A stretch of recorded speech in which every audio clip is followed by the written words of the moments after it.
Hi there. You can now bulk upload historic form completion data and use it in the new reporting dashboard. Start by clicking the Bulk Form Upload button in the Form Reporting module.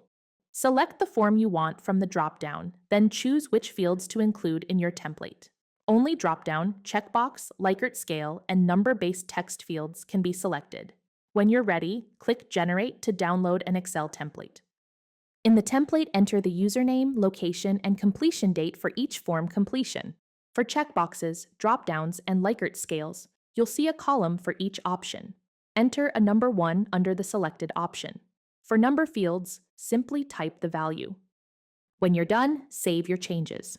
Next, go to the Upload Template section, select your form, and upload the filled-in template.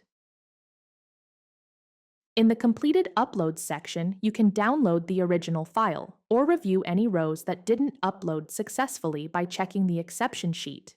If the form has a security key enabled, you'll need to enter it to view these files. Please note that bulk uploaded form completions are only included in the new reporting dashboard. They won't generate completed form PDFs or appear in user accounts, form reports, or the old reporting tab. If you have any questions, please contact our support team.